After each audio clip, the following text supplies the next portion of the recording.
kattaaf kallattii isin jirtan hundumaatti nagaa Waaqayyoo isiniif haa ta'u jedha. Egaa Waaqayyo nu gargaaree karaa hundumaatiin iyyuu fuula isaa dura akka dhiyaannee harka guyyaa sagaliitti akka kadhannu Waaqayyo nu gargaareera. Kadhannaa keenya guyyaa 10 qabannee turre har'a guyyaa salgaffaadha. Maqaa Waaqayyoo eebbifamu. Waaqayyo harka isaatiin nu gidduu ture. Egaa Waaqayyo akkuma Ermiyaasiin na waami jedhee nuunis Waaqayyo na kadhadhaa nuun jedhee karaa ergamaa taaroo Waaqayyo sagaleedhaan gara isaanii fide.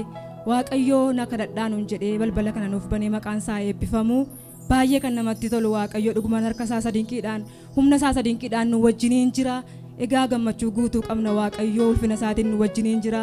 Aangoon dukkanaa dhaamaa jira. Harki Waaqayyo argamaa jira nu gidduutti. Egaa kanaafiyyuu Waaqayyootti guddaa gammannee Waaqayyoon galateeffachaa laphee keenya bannee Yesuus Kiristoosin walii wajjiniin waaqessina. Namni kamiyyuu ija isaa foonii walirra buuse isa biraa jireenyi namatti nanqanne isa biraa iddoon nama nanqanne Yesuusin ilaallatu. Isa bira jireenyatu jira. Isa bira ulfinatu jira. Isa bira aara galfiitu jira. Warri maqaa isaa waammatanii oolu. Warri maqaa isaa waammatanii manaa ba'anii. Warri maqaa isaa waammatanii gara hojii isaaniitti ba'anii. Warri maqaa isaa waammatanii rafanii. Warri maqaa isaa waammatanii adeemanii yeroo hundumaayyuu hin oolu. Kanaafiyyuu Waaqayyoon walii wajjiniin waaqessina. Isa dhalootaaf furmaata ta'u, isa biyyaaf furmaata ta'u, isa yoo waaman nama jalaa hin dinne, isa yoo itti hirkatan nama jalaa hin jinne Yesuus kana itti boqochaa hafuura Waaqayyootti, itti hirkachaa humna Waaqayyootti Yesuus kana walii wajjiniin waaqessina. Haleluuyaa, haleluuyaa, haleluuyaa.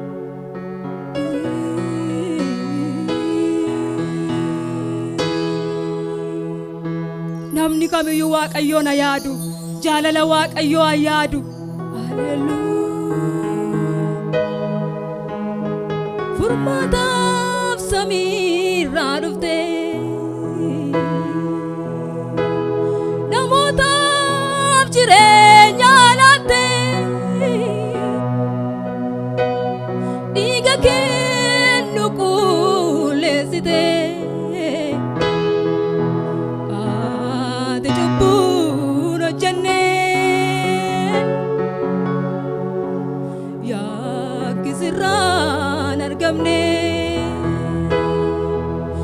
Yesus atoofuun alaate cubbuu kofaannifamte. Furmaataaf samiirraa dhufte, namootaaf jireenya laatte, dhiiga kennu qulleessite. Ati cubbuun hojjenne yakkisirraan argamne. Yesus atoofuun alaate cubbuu kofaannifamte. Yesus atoofuun alaate cubbuu kofaannifamte. Jaalala sargeera kan namaa isa kan kenna karreemi dhuguma. Lubbuu keenya laatte jaalalli keessa daa dhuguma. Lubbuu keenya laatte jaalalli keessa daa dhuguma. Jaalala sargeera kan namaa isa kan kenna karree dhuguma. Lubbuu keenya laatte jaalalli keessa daa dhuguma. Lubbuu keenya laatte jaalalli keessa daa dhuguma. Haleluuyaa. Ameen, ameen, ameen, ameen, ameen, ameen, ameen, ameen. Harka furmaata kennu, sagalee furmaata kennu Yesuus gara keenya dhufeera. Haleluuyaa. Furmaataaf samiirraa dhufte, namootaaf jireenya laatte, dhiiga kennu qulleessite.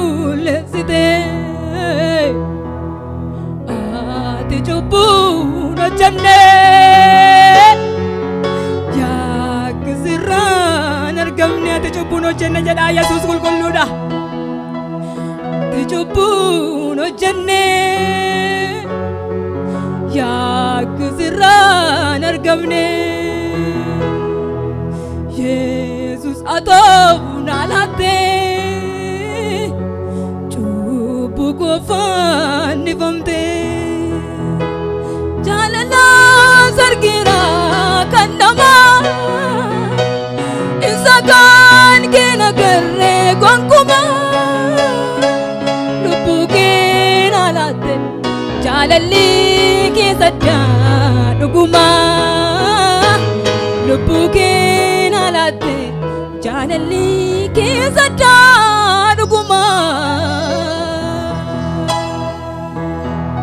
sirraan jiru jabaaf guddaan gonkuma sidhaabirra jireessi hunduma siif bitama gadi jedhee gooftaa koo siin laadda bara koo sirraan jiru jabaaf guddaan gonkuma sidhaabirra jireessi hunduma siif bitama gadi jedhee gooftaa koo siin laadda bara koo teessoo kee qajeelummaa ol butattee dhugaa kee abiftuu mul'iftee Yesuus jirta mootee caaltee hundumaa mootii guddaa qabdaam olaantummaa teessoo kee qajeelummaa ol butattee dhugaa kee abiftuu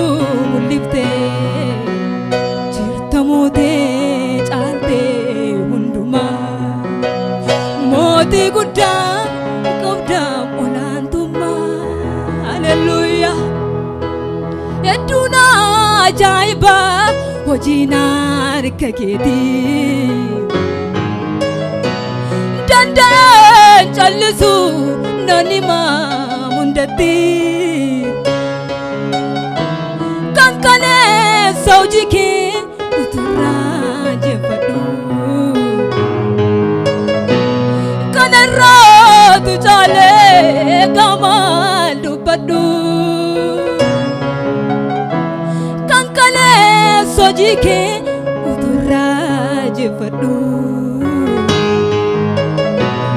kanarraatu caalee gamaan dubbadhu sirraan jiru jabaaf guddaan gonkuma sidhaabirraa jireessi hunduma siif bitama gadi jedhee gooftaa koo siin laadda bara koo sirraan jiru jabaaf guddaan gonkuma sidhaabirraa jireessi hunduma siif bitama gadi jedhee gooftaa koo siin laadda bara koo sirraan jiru jabaaf guddaan gonkuma sidhaabirraa jireessi hunduma siif bitama gadi jedhee gooftaa koo siin laadda bara koo Waaqayyo hamma ilma isaa dabarsee biyya lafaaf kennutti nu jaallate inni kun ilma koo michuu jaalallee karaa isaatiin natti tola jedhee dubbate utuu waan barbaade gochuu danda'u callisee gad jedhee Yesuus gidirfame fannootti ol ba'ee naaf jedhee siif jedhee nuuf jedhee kun yaadannoo bara baraatiin keessa gootii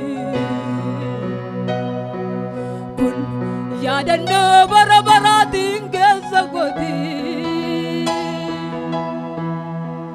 kun yaadannoo bara baraatiin keessa gootii kun yaadannoo bara baraatiin keessa gootii madaan qaama isaa madaan qaama isaa godaannisiisa sammuu kootti caafame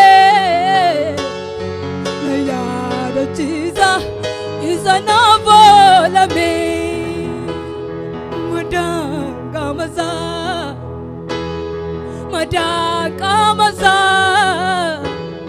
Godani sisa Samu kotti chafame Yada chisa Isa na pulame Sirranjiru ka jawab gudang Gongkuba Sidabira Jiresi hunduma Simbitama Kadi jane goptago Sila dabaraku Sirranjiru jawab gudang Gongkuba Sidabira Jiresi hunduma Simbitama Kadi jane goptago Sila dabaraku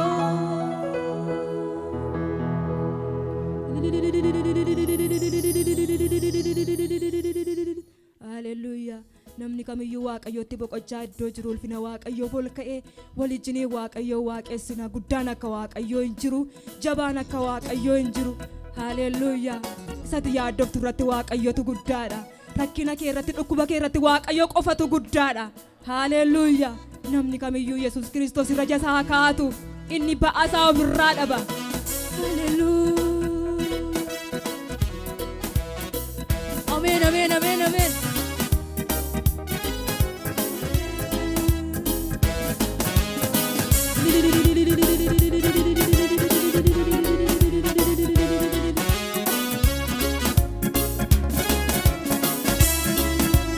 Simbo colfina quatul finisa Panguna wabi jalanisa Simbo colfina quatul finisa Panguna wabi jalanisa Alto kovkana sana timpane Kawa kwapu mudaku dinina dine Simbo colfina quatul finisa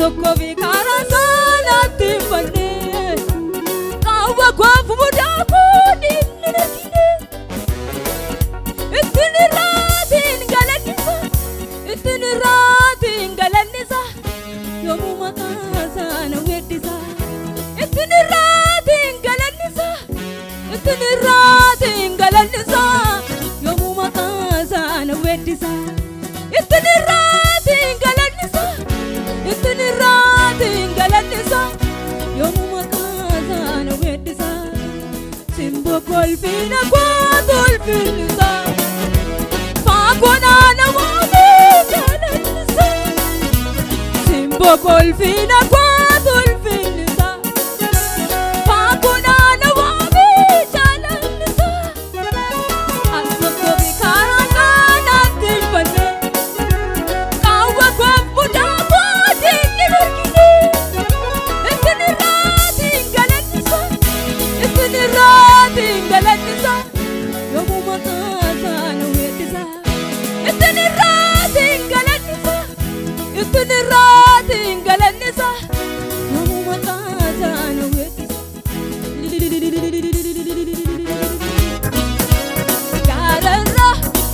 Gara mote kan teessu Bulchiinsa addunyaa kana si kan qindeessu Dheebuun kee nama hundumaarra si bargamuudha Kaayyoo kee ati addumaani amanamaadha Gaararraa mootee kan teessu Bulchiinsa addunyaa kana si kan qindeessu Kaayyoon kee ati addumaani amanamaadha Hallelujah. Namtaati filannoo quubsa waa mara keessa Kaalessas har'a jiruunko sumana keessa Namtaati filannoo quubsa waa mara keessa Kaalessas har'a jiruunko sumana keessa Ulfaadhu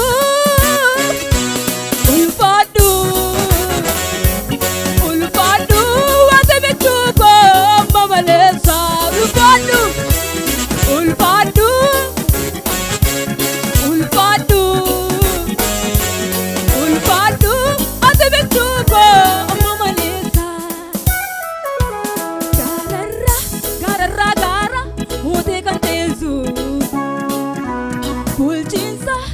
addunyaa kana si kan qindeessu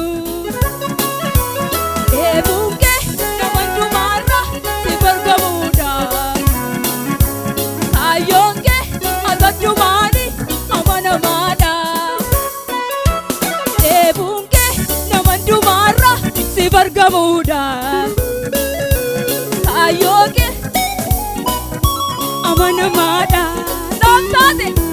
naaftaate filannoo kuusa waa mara keessa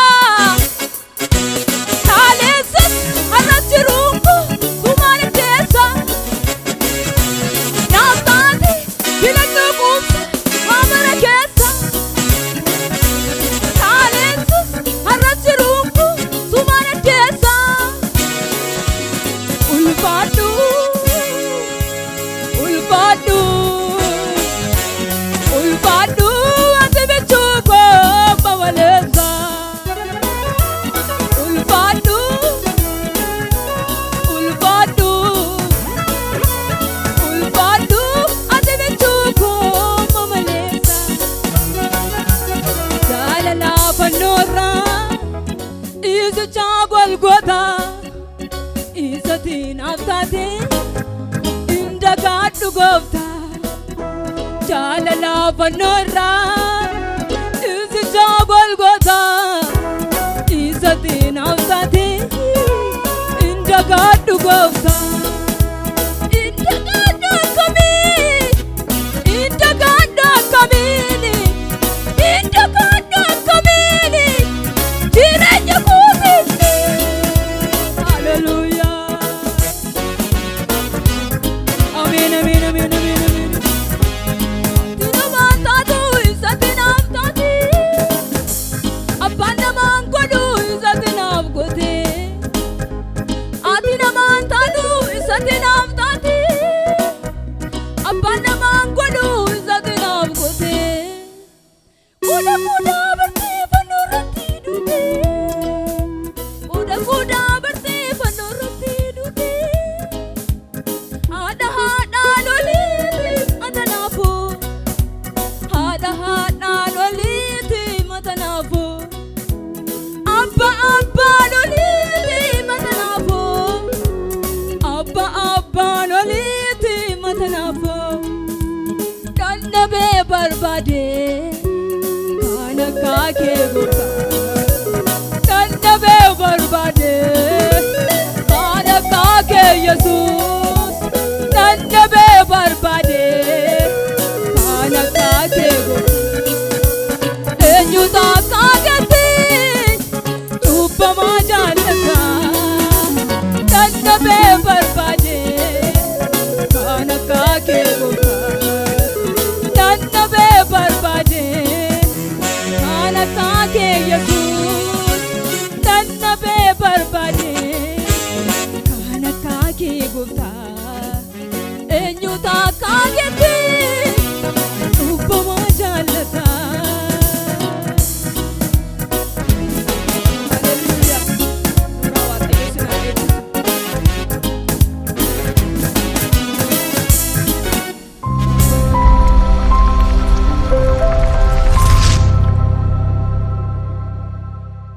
Maqaan Waaqayyoo eebbifamu.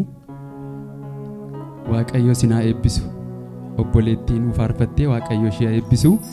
Akkasumas immoo qindeessitoota meeshaa addanarraa hojjechaa jiran hunduma isaanii Waaqayyo isaan eebbisu.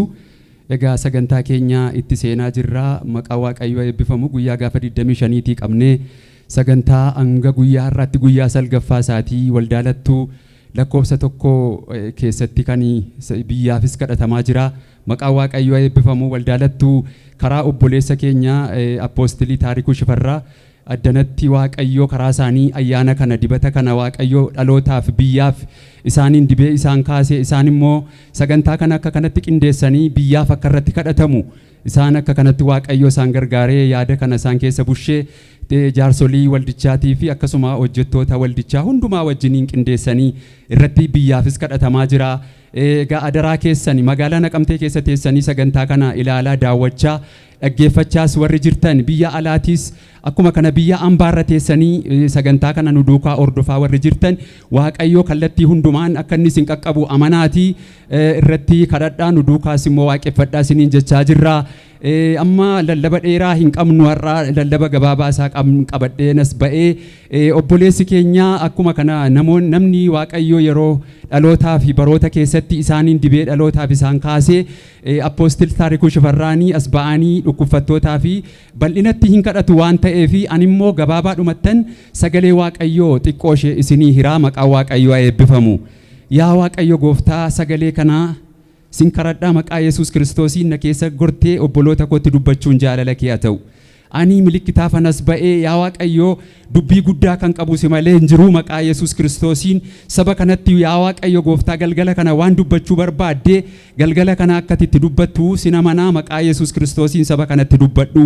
Na keessa darbiitii yaa Waaqayyo gooftaa sagalee kee saba addana taa'ee si dhaggeeffachaa jiru saba biyya Itoophiyaa keessa taa'anii si dhaggeeffachaa jiranii Waaqayyo karaa kamiin natti dubbata laata siin jechaa warra jiran biyya alaa ta'anii rakkina isaanii qabatanii gammachuu isaaniis qabatanii kallattii hundumaan yaa Waaqayyo fuula kee duratti argamanii galgala kana immoo Waaqayyo maallaan jedha laata warra siin jechaa jiran maqaa Yesuus Kiristoosiin na keessa dabartee sagantaa kana keessaan yaa Waaqayyo lafa isaan jiran hundumaatti isaan qaqqabadhu fayyinni guddaan isaaniif haa ta'u maqaa Yesuus Kiristoosiin ameen. Sagalee nan qabadhee as ba'ee wangeela Maarqos boqonnaa 13 lakkoofsuma 1 lakkoofsa 2 jiru qofan dubbisee obboleessi keenya as ba'anii dhukkubfattootaan fi bal'inaan waan kadhataniif hangabaabaa dhumattan xiqqoo ishee lallabee bu'a. Lakkoofsi 1 lakkoofsi 2 akkana jedha wangeela Maarqos boqonnaa 13 lakkoofsa 1 lakkoofsa 2 qofarraan dubbisaa nu duukaa ordofaa. Akkuma Yesuus mana qulqullummaa keessaa ba'eeni bartoota isaa keessaa inni tokko barsiisaa mee dhagaa gurguddaa kana ijaarsa babba'eessa kanas ilaali ittiin jedhe. Yesuus deebisee ijaarsa gurguddaa kana ilaaltaa iddoo kanatti dhagaan hin diigama malee tokkollee walirratti hin hafu jedheeni maqaan gooftaa eebbifamu. Akkuma Yesuus mana qulqullummaa keessaa ba'eeni bartoota isaa keessaa inni tokko barsiisaa mee dhagaa gurguddaa kana ijaarsa babba'eessa kanas ilaali ittiin jedhe. Yesuus deebisee ijaarsa gurguddaa kana ilaaltaa iddoo kanatti dhagaan hin diigama malee tokkollee walirratti hin hafu jedheeni maqaa Waaqayyoo eebbifamu. Yeroo baay'ee namoota tokko ijaarsa gurguddaatti isaaniin dinqa. Yoo ilaaltanii jettanii baadiyyaarraa warra dhufan yootuu ilaaltanii guyyaa gabaa fooqii jala naanna'anii ilaalu maqaa Waaqayyoo eebbifamu arganiin beekan waan ta'eef maaliidha kuni ammam ga'a jedhu guddaadha jedhu akkam ol namatti itti galaa jedhu birrii baay'eetitti ba'edhu dhagaa walirra attam ol fagaata jedhu kana ijaarsa isaa sadarkaa meeqa akka ta'e faa dhaabatanii walitti odeessu maqaa Waaqayyoo eebbifamu. Akkuma kanatti nami duuka buutuun Yesuus Kiristoos akkuma Yesuus Kiristoos utuu barsiisuu mana qulqullummaa keessaa gadi ba'eeni ilaa barsiisa jedhu ilaa agartaa jedhe dhagaa gurguddaa kana ijaarsa gurguddaa kana agartaa jedhe naan Yesuusin immoo waan dinqu ati dhagaa gurguddaa kana jettaa jedheen maqaa Waaqayyoo eebbifamu. Yesuus immoo akkana jedhe deebiseefi ijaarsa gurguddaa kana ilaaltaa iddoo kanatti dhagaan hin diigama malee tokkollee walirratti hin hafu jedheeni maqaa Waaqayyoo eebbifamu. Yesuus immoo bakka dhagaa gurguddaa kana ilaaltaa ittiin jedhe lakkii dhagaan gurguddaa kunoo hin diigama malee dhagaa irratti hin hafu ittiin jedhe maqaa Waaqayyoo eebbifamu. Obboleessa koo maa inni dhagaa ta'e sitti mul'achaa jiru dhukkubaa hin diigama dhagichi sirraa hin diigama atiin boqotta maqaa Waaqayyoo eebbifamu. Obboleettii koo maa inni dhagaa ta'e sitti mul'atu yerooti gadi baatu jireenya yeroo tolgaltu maa inni dhagaa sitti fakkaate dhagaa ta'ee ijaarsa gurguddaa ta'ee yeroo hundumaa fuula kee dura inni dhaabbatee si qoru maa inni rakkinaa iyyumaa qoramsaa qaala'insaa hojii dhabuudha maaliidha inni kun hin diigama dhagaan dhagaa irratti nafu maqaa Waaqayyoo eebbifamu. Inni kun dhaabbatee fuula kee duratti nafu humnuma kadhannaa waldaalattuu keessatti ta'aa jiru kanaan galgala kana sagalee kanaan sirraa diigama maqaa Waaqayyoo eebbifamu. Ati sagalee kana hamanii fudhadhu malee ammumatu lallabamaa jiru dhagaa inni sitti ta'e jireenya keetti inni bultoo kee keessatti dhagaa sitti ta'e, inni ijaarsa gurguddaa ta'e asii ol gamoo guddaa ta'e kana maaltu na duraa fuudha, kana maaltu na duraa kaasa, maaltu jissanniti jettu galgaluma kana akkuma apoostiliin faachi as ba'anii isinii kadhataniini dhagaan kun fuula keessan duratti hin daakama maqaa Waaqayyoo eebbifamu. Maarree Yesuus Kiristoostu jedhe ka ati dhagaa guddaa kana, ati ijaarsa gurguddaa kana ilaalta, ijaarsi dhagaan gurguddaan kana ilaalta. Iddoo kanatti dhagaan hin diigama malee tokkollee jedhe walirratti hin hafuu jedhe maqaa Waaqayyoo eebbifamu. Sirratti nafu akkama dhukkubfattaa jirtutti naftu, akkama sirraa diigama maqaa Waaqayyoo eebbifamu. Akkama beela'aa jirtu, akkama qoramaa jirtutti naftu, akkama rakkataa jirtutti naftu. Dhagaan inni ta'e sirra taa'e kun sirraa ka'a maqaa Waaqayyoo eebbifamu. Yesuus Kiristoostu jedhe ka dhagaan dhagaa irratti nafu. Dhagaa sitti ta'eera, iyyumni dhagaa sitti ta'eera. Mana dhabuun, fira dhabuun, gargaarsa dhabuun, birrii dhabuun, qabeenyaa dhabuun, nyaata gaggaarii dhabuun dhagaa sitti ta'eera. Boris isuma laalta dhagaadha. Kaleessas isuma laalaa oolte, dheengaddas isuma laalaa oolte. Bor garuu kana nagartu maqaa Waaqayyoo eebbifamu. Boriisa kana nagartu har'uma sirraa diigama dhagichi maqaa Waaqayyoo eebbifamu. Dhagaa kana laalta, ijaarsa gurguddaa kana laaltaa jedhee gaaffii gaafate itti deebisee kana laaltaa jedhe. Lakkii innoo dhagaan dhagaa irratti nafu hin diigama malee jedhe maqaa Waaqayyoo eebbifamu. Ati rakkina kee ilaalta, rakkina kee ilaalaa jirta taayoowwan kana maaltu narraa kaasa, kana maaltu narraa fuudha, akkaman godha jechaa jirta taayoo nan beekamu. Lakkii innoo sirraa diigama maqaa Waaqayyoo eebbifamu. Inni tamantee jala dhaabbattee jala teessee eegaa jirtu, inni halkanii guyyaa waaqeffattu, inni halkanii guyyaa kadhattu sirraa diigama maqaa Waaqayyoo eebbifamu. Hin diigama jedhe dhagaan dhagaa irratti nafu, hin diigama jedhe Yesuus Kiristoos. Maa inni obboleessa koo, maa inni obboleettii koo akka jireenya dhuunfaatti, akka biyyaatti maaltu dhagaa isinitti ta'e? Biyya Itoophiyaa keessatti maaltu dhagaa ta'e? Naqamte keessatti qaala'iinsa maaliidha? Dhukkubaa, rakkinaa, ari'atamsaa? Inni kun dhagaan dhagaa irratti nafu ni dhagaa isinitti ta'e hin diigama. Gammachuun isinii dhufa, gammachuutti baatu maqaa Waaqayyoo eebbifamu. Hin fayyita dhukkuba dhagaa sitti yoo ta'e dhukkubatu dhagaa sitti ta'e yoo ta'e hin fayyita, dhagichi sirraa diigama, dhukkubicha keessaas hin baata. Har'uma galgala kana Waaqayyoo waan haaraatiin mana keetti ol gala maqaan Gooftaa eebbifamu. Amma kana booddee lallaba koo asuma irratti nan golobaa. Obboleessi keenya apoostiliin as ba'anii warra dhukkubfatanii bal'inaan waan kadhatanii fi siluma isinitti meeraa sagalee gabaabaa qabadhee as ba'e jedheera. Sagaleen dheeraadha garuu lallaba gabaabaan qabadhee as ba'e maqaan Waaqayyoo eebbifamu.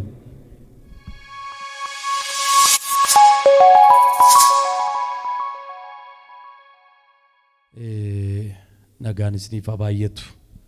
Nagaan Kiristoos biraa dhufu nagaa ungulaalamaa miti, nagaa jeeqamaa miti. Waaqayyo isaa akka kallattii hundumaan warra nagaa taanee dhaabannuuf karra nagaa nuu saaqeef galanni guddaan haa ta'u. Egaa obboloonni keenya iddoo adda addaa teessanii nu ilaaltan, nu dhaggeeffachaas jirtanii gaafa guyyaa 8ffaa dhalootaaf akkaan kadhadhu beellameen ture jechuudha. Namoonni amma online irra jirtanii carraa kanaan bishaan qopheeffattu. Dhaloota tarii gara kanatti hin dhufneef immoo sheer naa godhaa fi namni egaa yoo rakkatu, yoo wal'aansoo keessa jiru, injifachuu dadhabu gara isaaf fala ta'utti xiyyeeffata.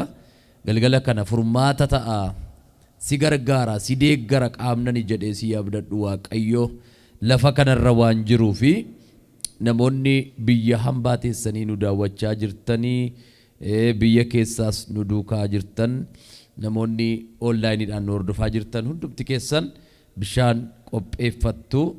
Har'a waggaa isa haaraatti ce'uudhaaf guyyoonni hin lakkaa'amne guyyoota sadiitu hafan jechuudha. Guyyaa boriidha, akkuma kana dilbatadha, dafinoo jechuudha. Guyyaa sadii qofatu hafan isaarraa kee hafinneerra waan ta'eef. Egaa guyyoota sadan kana keessatti waan takka jireenya kee keessatti shaakala ta'ee hin beekamne, waan takka hin argamne Waaqayyo gochuu akka danda'u amanaa. Unuti dhaloota keenyaaf Waaqayyo mul'ata nu keessa keenyaan kadhachaadha kan jirru.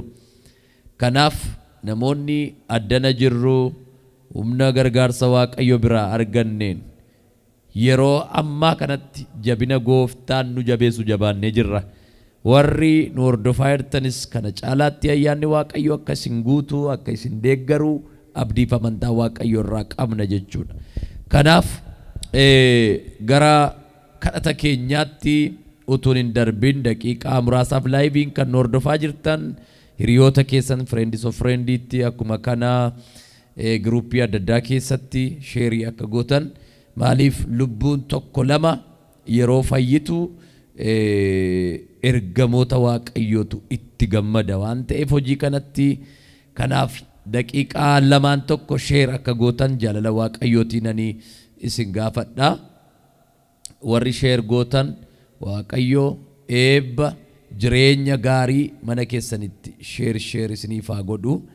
Kan akka Waaqayyoo raawwatee hin jiru nan kadhadhaa wanti mana kee keessatti sitti jabaatee cabuu didee si rakkisaa ture si duukaa jaampi akka hin taane si duukaa akka nu taalle si duukaa barichatti akka hin ceene humna amantiitiin akkasiin kadhattan laphee amantii qofa naa laattu. Amantiin buddeen miti cafaqanii afaan naman kaa'anii waan asii dubbatamu naasifaayeera jedhanii liqimsanii itti buluun immoo kadhabbaati. Ani waan tokko qofan godhaa waan hafuurri qulqulluun keessa koo kaa'ensii kadhadhaa. Amma ati lafaa jirtu sana keessaa qilleensa jirtu sana keessaa Waaqayyo si jijjiiruu akka danda'u. Lammaffaa Qorontos boqonnaa 4 lakkoofsa 7 kaafnee gaafa ilaalu nooyi warri wanta gati jabeessaa akkasii fudhanne kun akka qodaa supheeti jedhe Paawulos. Akka qodaa supheeti.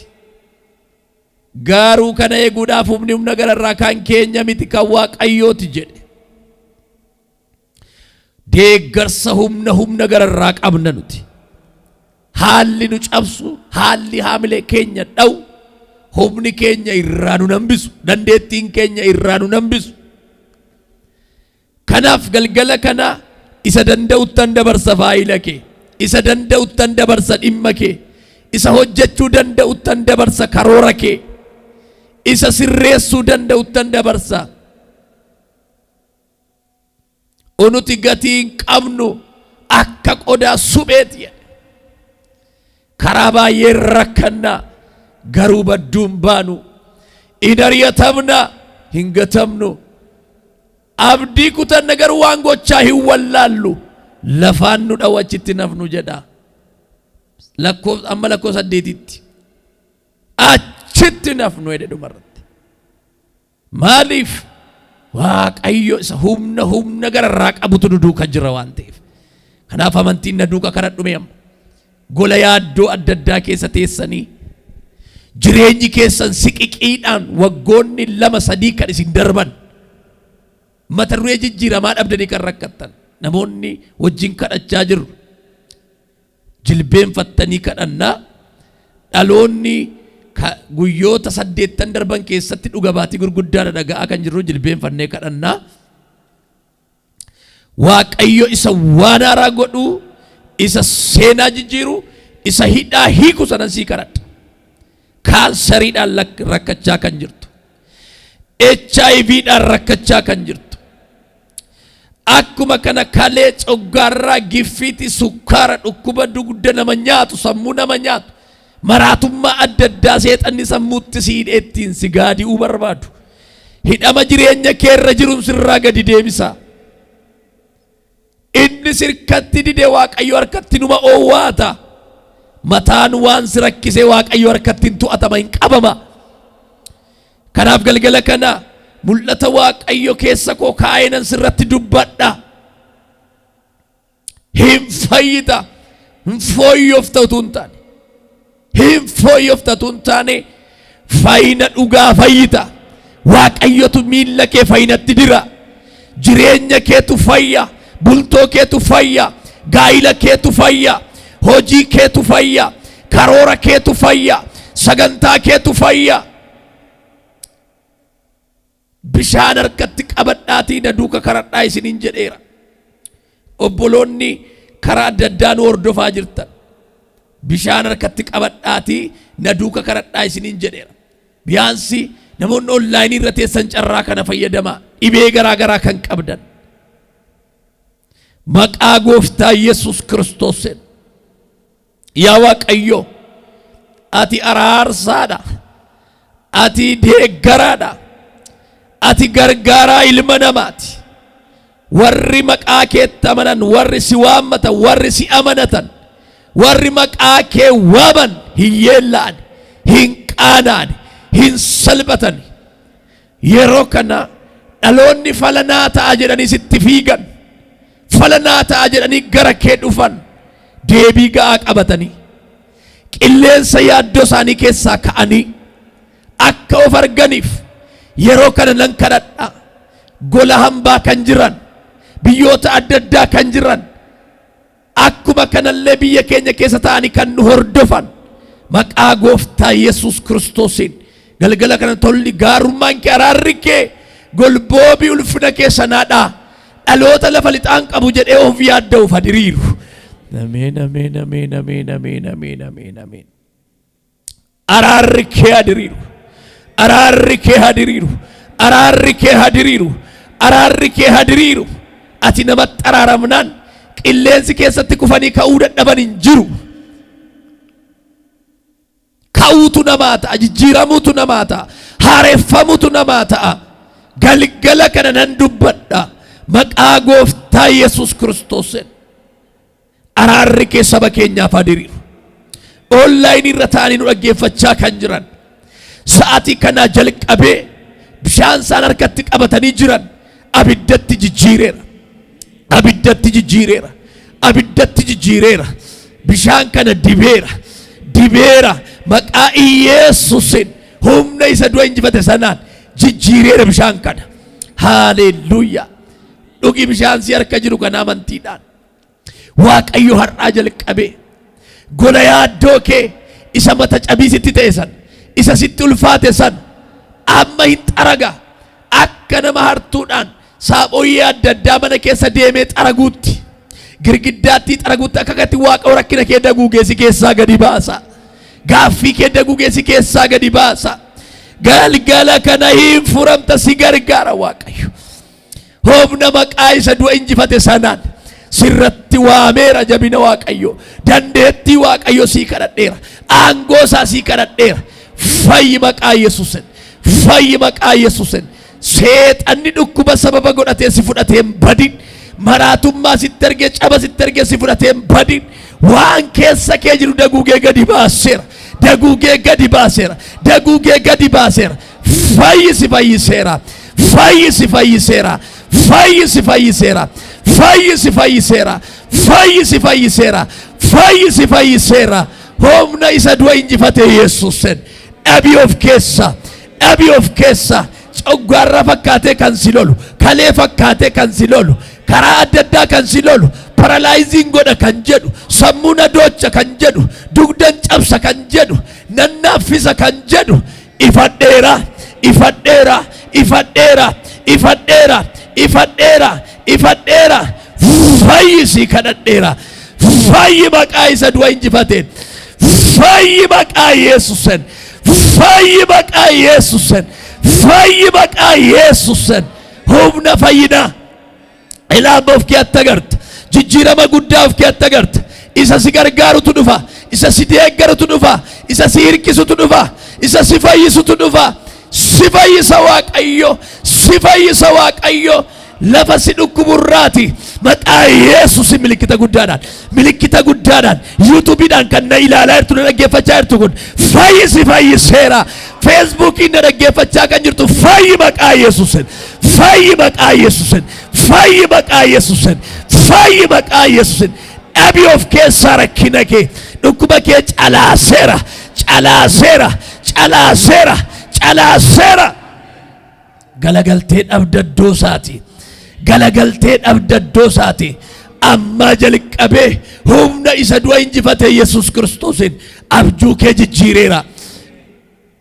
Moorabagasya maraba janamantura labagas. Abjuu kee jijjiireera. Abjuudhaan qoramaa kan bultan, utuu deemtanii sammuun keessan kanatame, jireenyi keessan kanatame, lafaa ka'uu kan dadhabdan, jabaachuu kan dadhabdan, dhaabachuu kan dadhabdan, deemuuf miilli kan isin bushaa'e, utuu umurii xiqqaa baattanii akka nama waggaa dheeraa jiraate tokkotti egeree keessan gabaabsitanii waa'ee waan darbee dheeressitanii kan yaaddan haboo mucummaa Kiristoos biraanaa kennameen galgala kana faayila mataatti si corame jireenya kee abdii kee jigsu sana har'aa jalqabee gar tokkotti si sassaabeera. Sirraa sassaabeera. Araara Kiristoos bira argameen qilleensa sodaa qilleensa yaaddoo dabarfattee dhuga baatii naannoftee natti deebita. Galgala kana galgala gammachuu kee, galgala boqonnaa kee, galgala aara galfii kee, galgala yeroo ulfinaa, yeroo kabajaa, yerootti Waaqayyo fuula sitti deeffatu sii ta'eera. Haleluuyaa. La Sambaradia. Roda namasula barrabagat rabadia. Jawichi inni biyya lafaa saamee bare. Inni biyya lafaa nyaatee bare. Dhaloota baay'ee achi buutee nu jalaa fudhatee badeessoon har'a humna dhabee harka sirraa dachaafata. Waaqayyo inni aangoo qabeessi, inni humni isaa, inni dandeettiin isaa, inni jabinni isaa, inni beekumsi isaa hin sharafamne si wajjin jiraachuu isaa kan beeksifatu galaana yaaddoo kee gargar cabseera. Haleluuyaa. Waaqayyo gooftaa maccaa dhaloota kana waan utubdeef, dhaloota kana waan deeggarteef, waan nu gargaarteef, iyya keenya waan dhageesseef, waan gadi nu jetteef yoo galataa malee muufii irraan qabnu gadi jettee lafaa nu kaafte, gadi jettee nama nu goote, aara nu galfachiifte, karaa nutti agarsiifte. Ulfaadhu bara baraan, ulfaadhu bara baraan. Jabina kee hundumaaf si haa galatu, aangoo kee hundumaaf si haa galatu. Yaa Waaqayyo, warri kadhachuu dadhabanii, jilbeenfachuu dadhabanii, warri qilleensa yaaddoo daakan, qilleensa yaaddoo keessa deddeebi'an maqaa Yesuusin humna waan horataniif, waan jabaataniif, jabina kee gara keenyatti waan ergiteef, jabina kee dhaloota keenyaaf waan ergiteef, dandeettii kee dhaloota keenyaaf waan ergiteef galanni ulfinni siif haa ta'u. Maqaan kee bara baraan eebbifamu. Isa itti aanu kanan kadhadhu guyyoonni sadan hafte 2015 keessa sin jirru, 16 keessa sin jirru, gidduu jirra amma guyyoota sadan hafte kana keessatti mata dureewwan bara darbe keessa nu didan, waggaa lamaan darbe keessa nu didan, waggaa sadan darbe keessa nu didan, waggaa duraa keessa nu didan maqaa Yesuusin guyyaa kana keessatti xumuramanii bara haaraatti wanta gaariidhaan akka ceenu qilleensi abdii baatu haa shufufu, qilleensi abdii baatu haa qilleensa'u. Waaqayyo waan kana gootu hundumaaf si haa galatu. Ulee gargaarsaa kee nurra qabdee waan jirtuuf ulfaadhu. Karaa hundumaa waan nu deeggarteef, waan nuti dubbatteef ulfaadhu. Maqaa Iyesus Kiristoosin. Ameen. Gamaa birootiin dhuga baatii baay'ee dhaloonni nuuf fidaa jiru. YouTube'dhaan isin beeksisna. Namoonni kaleessas dubbadheera, namoonni Waaqayyoo utuu sagalee kana dhaggeeffatanii isinii kee dhuga baatii keessan fidadhaa isiniin jenna. Gooftaan koo isin haa eebbisu. Shalom.